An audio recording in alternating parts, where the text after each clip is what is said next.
What's going on, guys? Kivox here, and we are in the backyard by the shed. I haven't done one of these in a pretty long time, so I decided let's go out there, do a little progress video, and we'll see see how much I've gotten done so far. There's still a lot to do. I think my next step is going to be to have the inspector come out and check out the rough-in for the electrical, and then I can start putting in insulation, which I desperately need because it's pretty damn cold out right now. I think it's like, I mean, for us here, it's still November, and it's already 36 degrees right now, and it's like noon. So, it's not like it's the middle of the night or something. So it's not great right now to be out here. I'm like super bundled up. It's not the worst temperature inside of the shed, but yeah, it's starting to. It feels nice in the sun. That's why I'm back here instead of the front of the shed, because the front doesn't get as much sun. Let's go over what I've done out here, which I'm still not done. I may get some work done out here today, or I may do some more on the inside. I don't know yet. Figured I'd make this video first, and then I could figure out what we're gonna do. Okay, so here is the back of the shed, and you can see here the power coming in right there. So that's actually, oh, right there, that's actually power for the building. That's gonna be for data, and then this right here is a outlet box that I installed. We just have some cable in there for an outlet, so we have an outlet out here. We also installed the ground line right there. You can see the copper line. It actually goes underneath this and is connected to a 10-foot rod right there, and then that actually runs all the way over here. I think it's about 10 feet away, and there's another ground rod right there. You probably can't see it, but maybe you can. It's kind of bright. This is still going to be changed. I don't know. I may do gravel here because it doesn't really get a lot of sun. You can see there's a lot of moss. So I may still figure that out next year. I'm not worrying about it this year. We're probably going to get snow pretty soon. So let's head over to the front. There's really nothing done to the front whatsoever. It is exactly the same. It's a very plain outdoor. But yeah, it's kind of messy in here, so I gotta clean up before we get too far.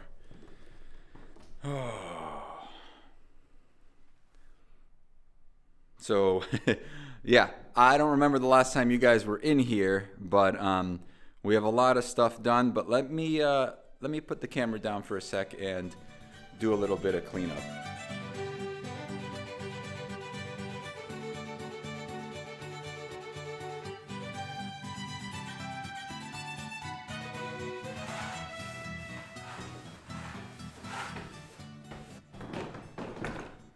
All right, so there's a little bit of an echo in here, so try not to mind that too much. But now that we're pretty much cleaned up, I put all of the tools and garbage on this side. I'll kind of give you guys a little tour of what I've done so far. This is some Romex that I hooked up to 2 lights in here, and I have it connected to an extension right there. I don't leave it plugged in all the time. It's only while I'm in here. I have that running all the way over to the house and plugged into one of the exterior lights or exterior outlets, and that's how I'm getting those two lights over there. It's kind of looks dark right now. The door is open. That helps a lot. It's super cold. I kind of want to close it, but I think for now I'm gonna just leave it open so that we can see a little bit better in here. At night it's pretty good. Your eyes adjust, and I can still get some work done in here. But yeah, let's get started on what I've done so far. All right, so let's start off right here. So this is obviously the front door. There's really only one door, so it's the only door. This is gonna be the switches coming in, and the way I have it set up is most likely this outlet right here, or this switch on this side. Still need to screw that in. The switch on, you're gonna fall, aren't you? Let's just take you out. This switch right here on the right is gonna be the outdoor light switch. So it'll turn on the 2 front lights here, and then I'm gonna have 2 more lights in the back. And then the other 3 are going to be for interior lights. And I do have a decent amount of interior lights in here. So if you caught a peek at that before, you'll see that there are 10 on one side of the ceiling and 10 on the other side. So they're going to be recessed LED lights, so they barely pull anything. Per code, I can put them all on the same circuit. So there's going to be one circuit for all the lighting in the building, basically. And then we're going to have half of them on one switch, and then one half, so the remainder of the half is going to be on that side, will be on the other switch, and then the remainder that isn't on over here is going to be on another switch. I want to actually put a question out there to you guys. Which way do you think we should do the switches? So the right one is going to be the outdoor switch. That's set. And then I was thinking the middle one, so let's just say 1, 2, and 3 for the indoor switches. Maybe the middle one could do the every other light across both sides, and then maybe this one could do one side, and then this one could do the other half of the other side. If that makes sense, let me know which setup I should do. I could also do one side will do every other light, and then this could be the left hand side and the right hand side, or I could do this one be every other light, and then I could do right hand, left hand, whatever, you know. I just don't know. I haven't figured that out yet, and I guess it doesn't really matter that much. You may also notice that I have a whole ton of outlets as well as lights. I know, sounds a little crazy, seems a little overboard, but basically on one side, each wall has 8 outlets. Is that too many? Probably. Is it within code? Yes. Each wall is going to have its own circuit, 20 amp circuit. I ran 12.2 to each outlet, and I just don't know how to lay out the shop yet. So I want to have the options. I want to have the ability to put my tools anywhere I want and also move them around. Also, there's going to be 2 outlets on the ceiling as well. There's one right there. The other one's going to go right over there. We're going to have the mini split on this side over there, right on the ceiling, or not on the ceiling, on the wall, but as high as it can go. We're going to try to set it up basically as high as it can go per the manufacturer recommendation, which I think is like 6 inches from the ceiling. And then the rest doesn't really matter. But one thing that I was kind of disappointed with Tough Shed is there's a couple things. But the main thing was, you see these studs right here, these vertical studs, they were not installed on the unit. So I had to install them. I had to cut them out and fit them in there. They're mostly just going to be there to support the AC and the sheetrock that's going to go up. So it kind of sucks that I had to do all of that, because it's not like it was cheap, but also there's a couple of other things that Tough Shed kind of let us down, you know, like I did ask for the vapor barrier on this. They said it needed to be on the outside, so sure, okay. Let's go over the how we had the setup over here. So like again, I have the insulation set up, which I don't remember if I went over that with you guys yet. Not the insulation.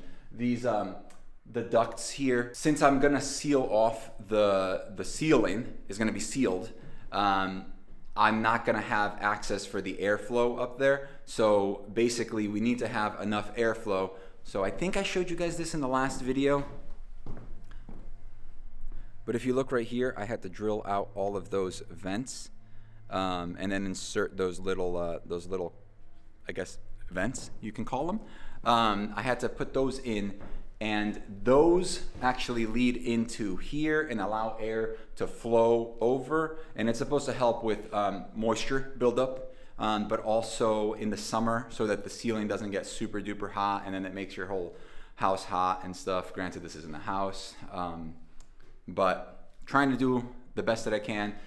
What I gotta do next is strip back all of these, and basically get them ready for the inspector to come and look at. I have 8 outlets on each wall, like I said. It should be okay because of the, it's within code, as long as, it's not overloaded or whatever, but I'm never gonna have more than maybe 3. I'd say on one wall, I'd probably have 1 outlet set up at a time, or on at a time, maybe 2, it would be the most. Right here is where I plan on putting the air handler. So not the air handler, the dust collector is most likely going to be here. I do have 2 outlets here. They're not actually going to be on the same circuit. The reason that I'm doing that is because in case I ever get a dust collector that is 240, which I don't have right now, but if I do ever have one, I can put it there and have an outlet already set up for it. And I'm also going to run the 10. I probably don't need the 10 there, the 10 gauge wire. That's why it's orange instead of the yellow like everything else. So it is a thicker wire. Most likely I don't need it. I just figured let me run that. It is more expensive, so I didn't buy a lot of it. I only bought about 25 feet. But I am going to put I have to put this little junction box outside for the AC unit, which I kind of want to do now, but I don't know exactly where the unit's going to go outside. It's probably going to go somewhere in this area right here, right in that corner outside with the condenser, or if I should put it a little bit more toward the center. Obviously, I don't want it all the way on the opposite side there because that would make no sense. The AC is going to go on that wall. The indoor unit's going to go on that wall, and then all of the lines and the power is going to go out, and then follow the wall on the outside, wrap around that corner, and then somewhere over there. Let me know what you guys think. I was thinking about putting it kind of more toward the right, or maybe right around where the junction box is, or the breaker box is, but either to one or the other side. Don't know yet. Also, I'm going to be installing a 1200 BTU, so basically like a 1-ton unit, which I don't technically need. That's already overkill because this is about 300 square feet with a slightly higher ceiling, so maybe a little bit more than 300. But according to everything that I've researched, you're not really supposed to have a unit that's significantly higher than what you are supposed to be heating, like the space. So the next level up would be an 1800, and that's for like 700 square feet. So that would be more than double what I have. People say that it's bad. It wears out the unit faster because it's not cycling properly. So I think a 500 square foot unit, basically something that would cover that, should be good. Let me know if there are any professionals out there. I am not a professional. Let me know first of all, if I did anything wrong with the electrical that you guys notice. From what I know and from a lot of research, my uncle is also an E2 electrician. According to him, everything should be good. He also hasn't come over though recently to inspect everything before the inspector comes out. So if you guys noticed anything, let me know. I still have time to fix it. So I'm definitely open to that. Just reference like the code that you know, so that I know that you know what you're talking about too, and it's not just like people giving me bad advice. But also let me know about the unit. If anybody watches this that actually does HVAC, let me know if I should go with an 18 or a 12. I know that there are 900 units, but the one that I want, I kind of want this specific unit. So I get 1200 as the option. It's a 120, and then a 240 would be the other one. So yeah, let me know. I look forward to seeing those comments because usually people are super brutal and mean. We are on the internet, so that's cool. So yeah, I think that about wraps it up. I'm gonna go start stripping out some of these. The temperature has gone up to, let me see, about the highest that it's gonna be today, which is 37. Not too bad. I'm bundled up pretty well, so I should be okay. And I'll see you guys in the next video. Bye.